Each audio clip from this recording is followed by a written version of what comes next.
Keduanya saling berpelukan dengan penuh semangat tanpa menyembunyikannya. Bahkan lampu yang tidak dimatikan hingga sangat terlihat jelas. Tetangga hanya perlu sedikit memerhatikan. Sudah bisa melihat aksi mereka. Sebelum makan pasangan suami istri ini. Melihat kejadian ini. Merasa kagum, bagaimanapun juga itu terlalu melewati batas.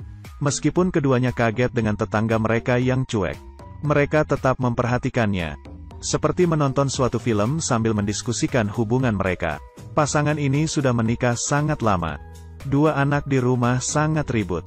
Di dalam perut masih ada bayi yang akan lahir. Kehidupan hal seperti ini sudah sangat jauh meninggalkan dari mereka. Sang istri berkata seharusnya memasang gorden untuk menghindari orang-orang bisa mengintip. Tapi suaminya berkata, "Bagaimana kau tahu orang itu tidak membaptis rumah baru? Lihat rakannya berubah lagi. Ketahanannya sangat bagus ya." Sang istri tidak berhenti, masih berkata, "Tubuhnya sangat seksi." Sang suami berkata, "Kita seharusnya matikan lampu gas sih kalau mau nonton mereka. Kita tidak melakukan hal yang salah. Kenapa kita harus matikan lampu?" Meski mulutnya berkata tidak, tapi tetap saja dia berdiri untuk mematikan lampu. Kedua orang ini menonton di dalam kegelapan. Hingga pasangan seberang itu selesai. Hari-hari berlalu dengan cepat. Bayi ketiga pun sudah lahir. Tiap hari menonton tetangga seberang. Dan menjadi kegiatan di dalam kehidupan mereka. Aksi pasangan tetangga itu semakin hari semakin panas. Tapi kehidupan keluarganya setiap hari berlalu dengan biasa-biasa saja. Seperti ada dunia yang dipisahkan oleh gedung. 3 anak membuat pasangan ini semakin sibuk. Kebosanan sehari-hari membuat mereka jadi sering bertengkar. Sang istri sendirian membawa ketiga anaknya pergi bermain. Sampai di rumah, ia memarahi suaminya yang sedang bersantai di rumah. Sang istri sudah sangat capek. Sendirian harus menjaga 3 anak juga harus membawa mereka kemana-mana. Membersihkan bersin, ganti popok, ini semua sudah mencapai titik batasnya. Suami yang melihat istrinya ingin pergi. Dengan cepat menyuruh anaknya kembali ke kamar. Ingin melakukan sesuatu untuk mengobati sedikit rasa sedih sang istri. Jika kamu ingin berdebat dengan wanita, maka kamu sudah salah memilih untuk berdebat. Hingga babi bisa naik pohon. Sang istri pun akhirnya diam. Tapi kehidupan masih harus tetap berjalan meski begini-begini saja. Sang istri masih terus melanjuti perkataannya. Tapi setelah melihat acara pesta tetangga di seberang, wine ditambah musik, makanan dan wanita cantik, jiwa muda dan mereka yang masih belum melahirkan anak, pasti tidak akan ada masalah yang merusak suasana pesta itu. Sang istri menggunakan teropong untuk memerhatikan mereka.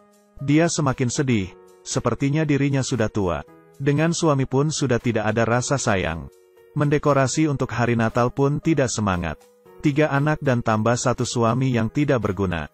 Membuat hatinya semakin lelah. Hidup siapa yang sama sepertinya. Saat muda sangat bersemangat, di tahap selanjutnya keluarga sudah menjadi utama. Tapi hari ini, sang istri melihat menggunakan teropong. Dan yang dilihat bukanlah aksi yang romantis. Lampu, minuman dan orang-orang itu hilang. Lelaki itu terbaring di kasur dengan kepala botak. Dan yang perempuan mukanya sangat pucat dan sangat sedih. Hal ini membuatnya kaget dan sulit untuk dipercaya. Perempuan yang badannya seksi itu perlahan-lahan berbaring di sebelah lelaki. Dan perlahan meletakkan cincin pernikahan mereka di atas dada. Situasi itu terlihat sangat menyedihkan. Atau mungkin takdir memang tidak ada yang tahu. Beberapa hari kemudian, melihat lelaki itu pergi keluar. Sang istri buru-buru berlari turun ke bawah. Melihat tetangga yang mukanya berlinang air mata. Sang istri pergi menghiburnya. Belum juga mengatakan apa-apa, tetangga itu langsung mengatakan identitasnya. "Kau yang tinggal di seberang kan? Kau punya seorang anak perempuan dan laki-laki. Dan bayi. Aku mengatakan hal ini mungkin bisa menyinggungmu. Tapi anak perempuanmu sangat manis." Lalu tetangga ini pun berkata, "Suamiku dari awal sudah menderita penyakit kritis. Kami sangat iri dengan kehidupan hidup kalian. Iri dengan anak-anakmu yang membuat ribut. Iri dengan kamu yang duduk di kegelapan menyusui bayimu." Ternyata kehidupannya sendiri sudah lama dilihat oleh mereka. Yang mereka lihat bukanlah segalanya. Tapi acara pesta itu adalah terakhir kalinya yang lelaki itu bisa berikan ke istrinya sebagai kenangan di selama hidupnya. Aksi mesra mereka. Karena waktu mereka tidak banyak lagi. Sepanci bubur untuk satu keluarga di mata sang istri.